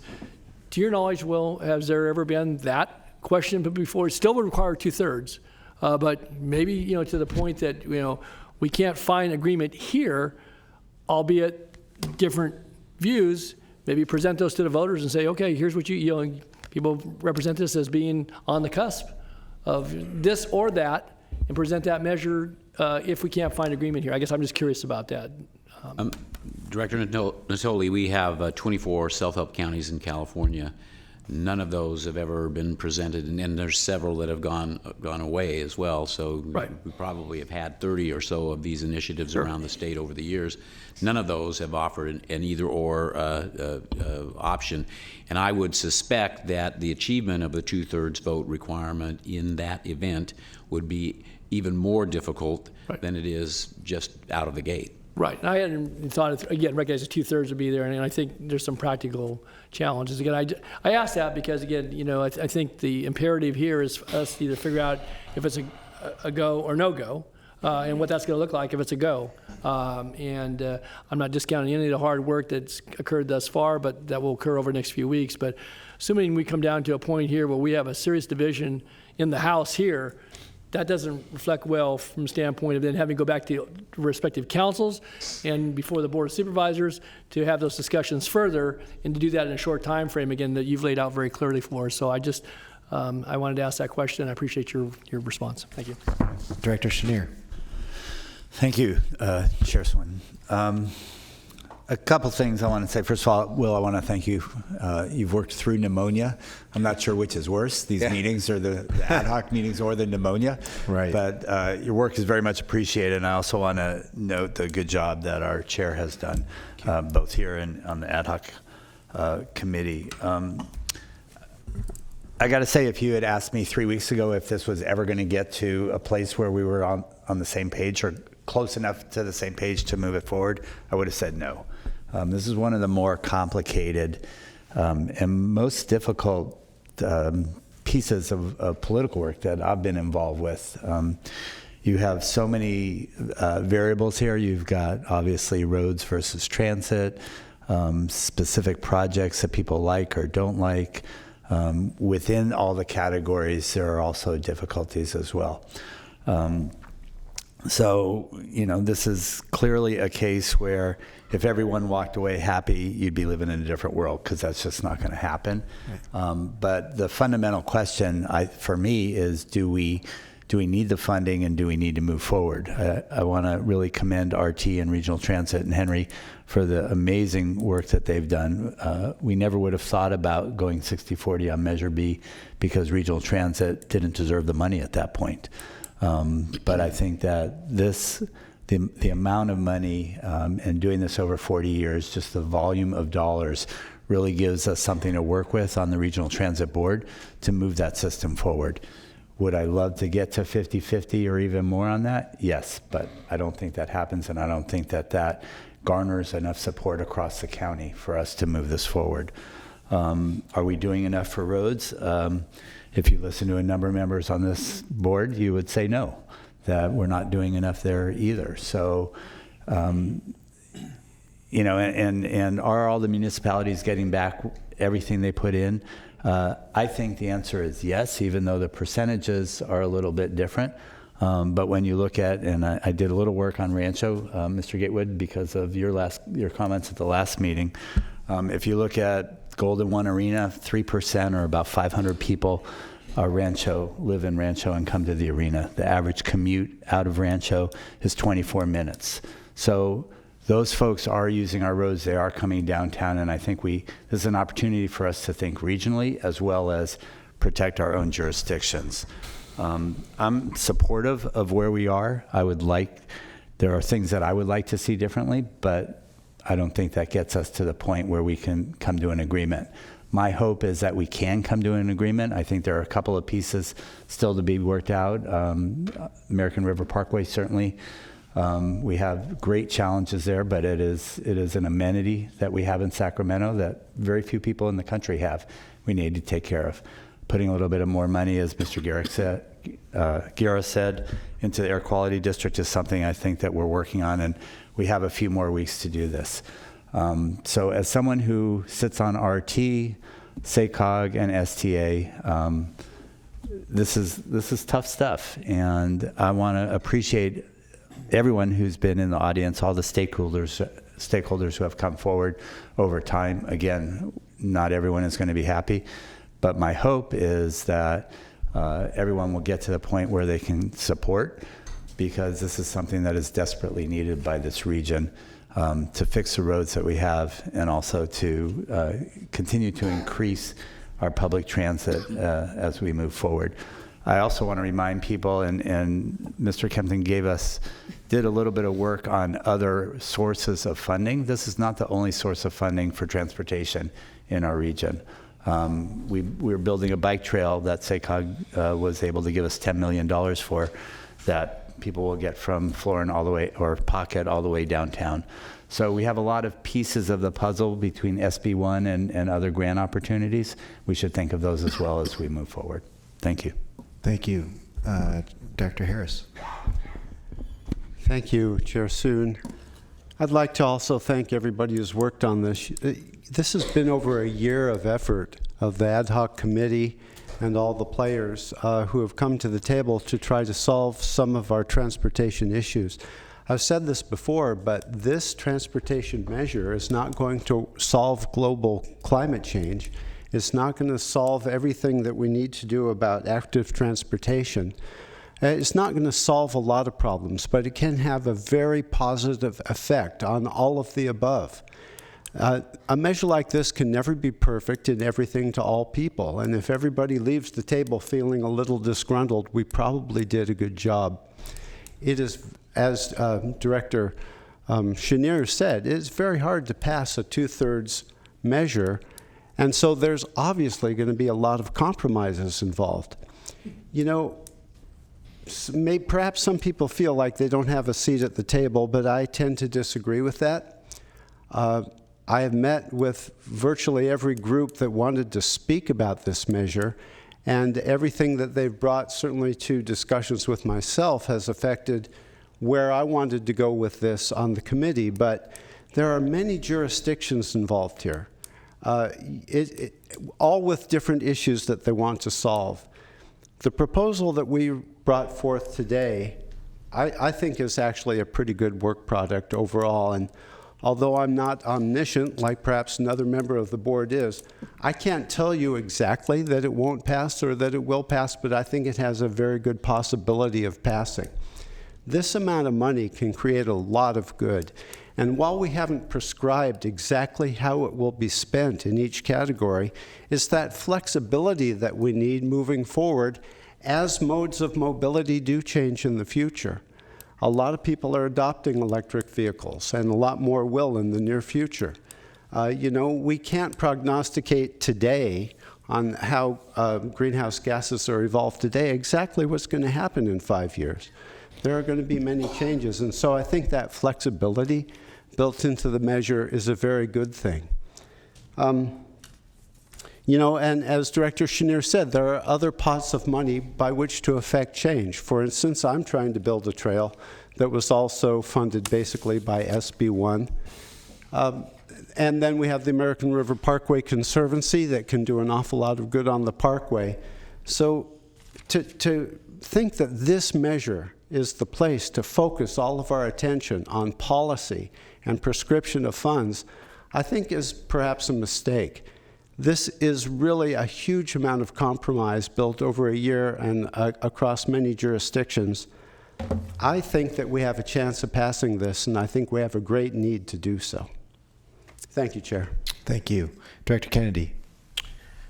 Thank you, Chair, and I too want to echo my appreciation for the work that you've done on this. It's been a huge lift, and you've done a great job. Thank you.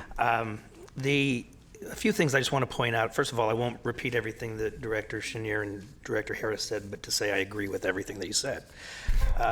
Regarding, for Director Cerna, you're absolutely right. We have to make this as big a tent as possible, and we have to have everybody at the table. But I will take exception at the assertion that SMART and SAC Moves has not been at the table.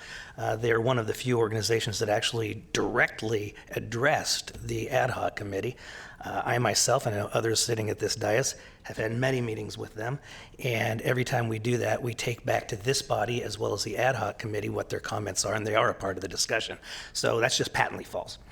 As far as local jurisdictions keeping every dollar or cent that they raise, that's just bad public policy.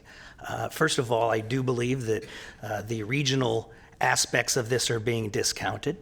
You can't tell me that every jurisdiction isn't going to benefit from better roads throughout the county. You can't tell me that every jurisdiction is not going to benefit from the money that's going to the Air Quality Management District. You cannot tell me that every jurisdiction in this county will not benefit from the work that's going on a regional asset that is the American River.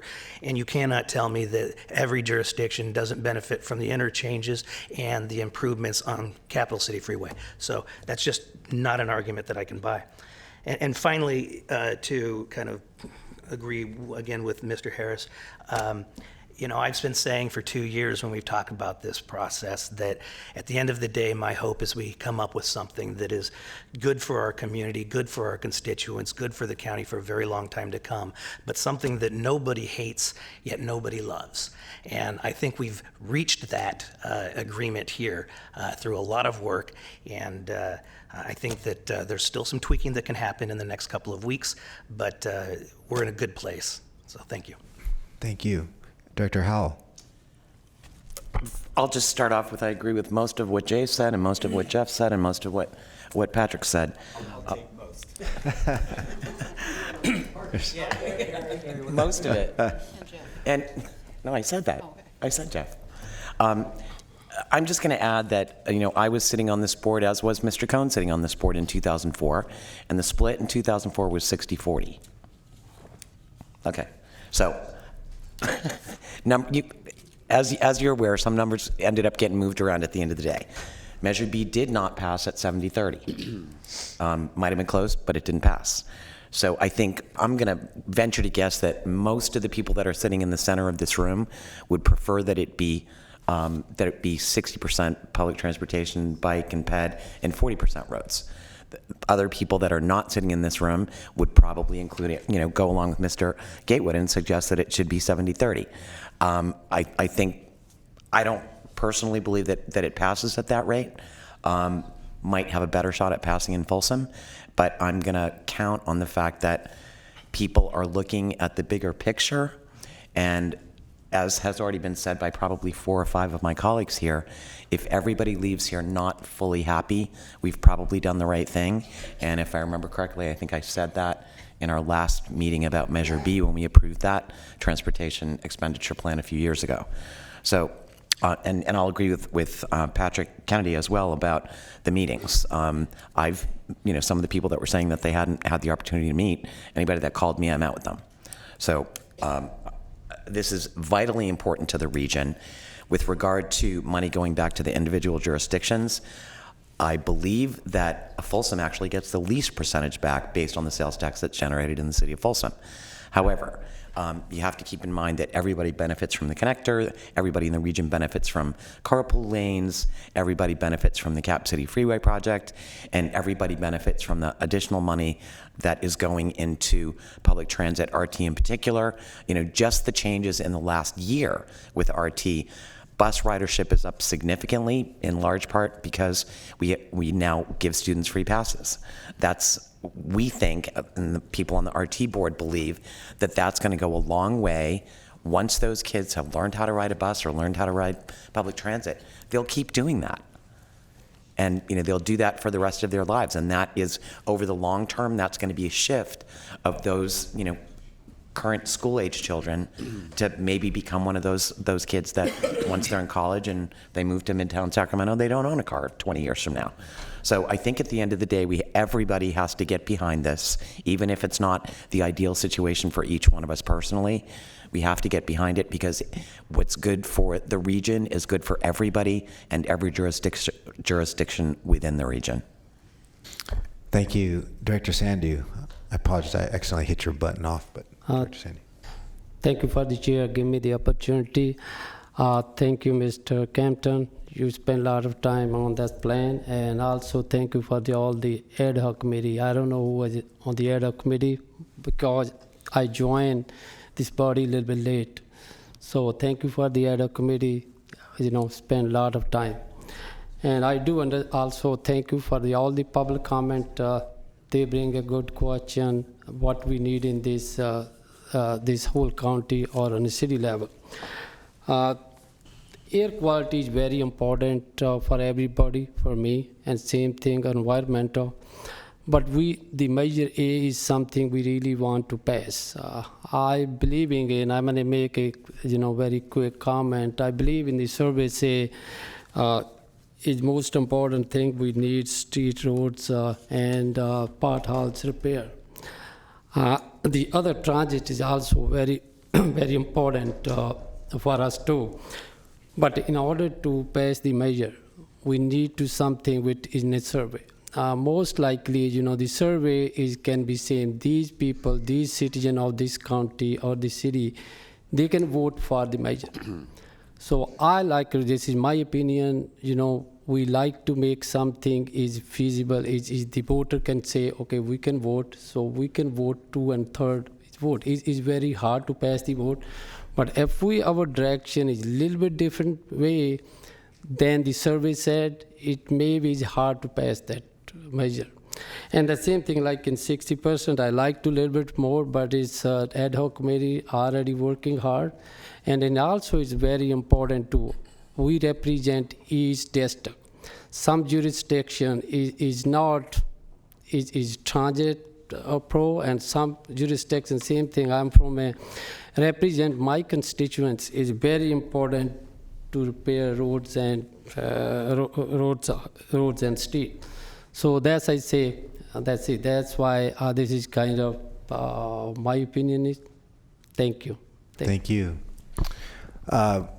I just also want to take a moment to again thank Will Kempton for his very hard work, and as Director Scheer mentioned, he literally did work through pneumonia on this effort, so that should be noted. I want to thank all the ad hoc committee members and the input that we received from all the stakeholders. Also want to highlight the compromise that was reached, at least from 2 organizations, the California Alliance for Jobs, and representing a lot of the people who do the work on our roads and railways, as well as General Manager Henry Lee of RT. A lot of folks, this room I think probably recognizes, but maybe the general public was not aware that Mr. Lee won an award for being the best transit manager in the nation recently, and so with that, I do take his input seriously. If he's on board, if he wasn't, that would give me great pause. But to say, having said that, I know there, as my colleagues have mentioned here, it's not a perfect plan. I do think it's a good compromise that can move the needle. The concerns of the residents about climate change, about reducing greenhouse gas emissions, shifting transportation modes is not lost on anyone up here, as much as the needs for road improvements. But systems change is hard. Right? Systems change because of that inertia that wants to keep it going in the same direction, and that is felt when you hear people talk about whether this measure will pass. That's the inertia, right? We want to be bold, but would it actually pass because of the existing system? What I think we have here is a start of a multimodal measure that can move the needle in these critical areas of shifting modes, air quality, improving our transit, reducing traffic on our roadways and our highways, and leveraging these critical local dollars that will stay local, but leveraging those monies for state and federal funds that can give greater benefit in the region and over a longer period of time. So I also want to address Director Cerna's comment about inclusiveness. We do want to be that bigger tent, as Director Kennedy mentioned. Mr. Kempton, we have one more ad hoc coming. Is there one more ad hoc before? We do, Mr. Chair. Okay. And if you, on the last item today, which is the confirmation of this special meeting, if we can move that meeting from February 19th, which is next Wednesday, to the following Wednesday, then we can backfill that time slot with another ad hoc meeting. An ad hoc, okay. So let's do that. And we're not gonna, I can appreciate we may not reach everybody, but I did hear, I'm happy to, because it's an opportunity for actual engagement and not just at the podium. I'm happy to welcome, if Smart and SAC Moves representatives want to come in and talk again, as well as I heard 350 earlier in the comment as well, or frankly, any of the organizations that that reached out today. Let's see if we can accommodate. I don't know about time and all, but let's just see if there's an interest. Happy to talk to them during that time. And then would like, because we didn't have a chance, but if you could add that detail that Director Hume mentioned earlier, so that we have, the plan updated. Let's get that updated, and then any changes to the ordinance that we're talking about today, so that can be presented at the next public meeting on the 26th. I think that we can schedule it that way, and then final action on the measure, March 12th meeting. March 12th. That's right. Scheduled date. Okay. I'm gonna. I'm sorry, Director Hume. Okay, go ahead. Yeah, Chair. I want to question that last point that you were just making about having an additional ad hoc committee meeting and having additional presentations. At some point, there has to be a plan presented that this body can negotiate and make decisions on. I had the 19th on my calendar for the next meeting here in these chambers. I don't know if the 26th will work for me or not, but when do we pull the Band-Aid off and say, here's what we're going to talk about and discuss, or is this, the goalpost constantly changing? No, we're not. March 12th. That's it. March 12th is final action. So what would be the purpose of the meeting on the 26th then? To have public dialogue after any other comments, tweaks. There's some possible discussions about further details on the plan, that refinement, I should say. I think that we've worked out at least a boilerplate and outline of an expenditure plan. I think there's some minor tweaks that it would serve the ad hoc to discuss, to be able to bring back. So I appreciate your point, but I'm just going to say here, and I held my comments back because I don't know yet where I stand on this plan, because I've just seen this plan today. Absolutely. And, yep. and for me, that's a problem with the process. And that is that we have concentrated the decision-making power down into this ad hoc committee. And so at some point, we have to have something that we discuss as a full body and make the tweaks in the open chambers with full input. And so as I understood it, the ad hoc committee voted to move this plan forward. In other words, their work has concluded, and we are now moving this up to the full body. What was the 7-1 vote? We led this meeting with Mr. Kempton saying there was a 7-1 vote. The outline of the expenditure plan, but there's some additional details that could stand some additional work in the ad hoc for, to your point, final public full engagement on the 26th, and then final action on the 12th. So full public. Yeah, go ahead. Yeah. I didn't mean to interrupt you. No, it's fine. Yeah. I think one of the things that is still left to be done is the issues that have been talked about frequently this afternoon, and the additional funding for the American River Parkway. There's the issue of the Air District. There's a number of details that we need to bring back to you so that you have that on the table. And the 26th works out from a standpoint of the workload and being able to get to that point of that information coming to you. So my recommendation to you would be that on the 26th we would present, a sort of a final plan with some of these other issues addressed, language, for example, that Director Cerna has asked for relative to the issues along the parkway. We can bring back a clean document that is then before you, and you will have a chance, and the public would have a chance to comment on that, and then bring the document back for final adoption on the 12th of March. Okay. Just ideologically speaking, and I'm only one vote, Director Cerny is only one vote, and as has been mentioned, the ultimate consideration is whether or not this measure passes. I think there has been good movement to align the expenditure plan more closely with what the poll results have shown us, And if we continue to tweak, we're going to lose that momentum, I think, and it's going to go the wrong way. And We are not going backwards, but the tweaks are not intended to go backwards. But there are some details that still need to be addressed. And as highlighted earlier, this is a very complex process with a lot of things. We definitely we need to compartmentalize some of these conversations in terms of the overall expenditure plan, this issue about the American River Parkway, and there's some other details in the ordinance that we need to work out. Director Frost. I just wanted to also add that I had a small question of Mr. Kempton before the meeting tonight regarding the excise tax. I didn't remember the prior Measure A having an excise tax. It looks like it's a small amount, but I'm not sure I understand what the excise tax is and how that plays into the allocation to the different jurisdictions, and can it be changed? And I just want to better understand that. Did we have excise tax in the prior Measure A? The language that has been incorporated into this measure, and council can make, if council knows the answer to that, he can respond to as well.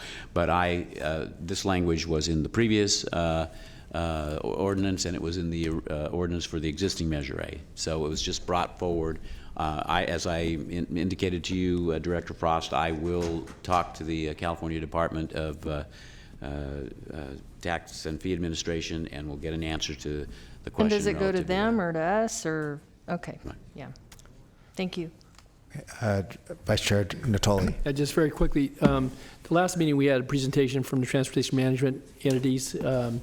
I didn't see any further discussion. Maybe it's been too soon. It was only a week ago, but I would like to see whatever discussion took place, either staff level and or ad hoc subcommittee. And I would also just suggest that certainly today's conversation has been very important, and the work's been very important. But I'm going to go back to the point that I asked about earlier, and as I've kind of reflected on it throughout the course of the 2 hours here today, that this notion of fix it first, but maybe some consideration for the worst first, wherever that's at. And 5 years is not going to get even to the point of some of the worst, wherever that is in county or cities. And so I guess I'd like to at least have some consideration of that, because I would just say that would be pretty important in the conversation when we get down to brass tacks on March 12th. Thanks. Okay. Anything more with the schedule? Are we good? Okay. Any other comments from the board members? All right. Well, thank you all very much. Thank you, everybody, for coming out. We'll see you next time. Thank you. Meeting adjourned.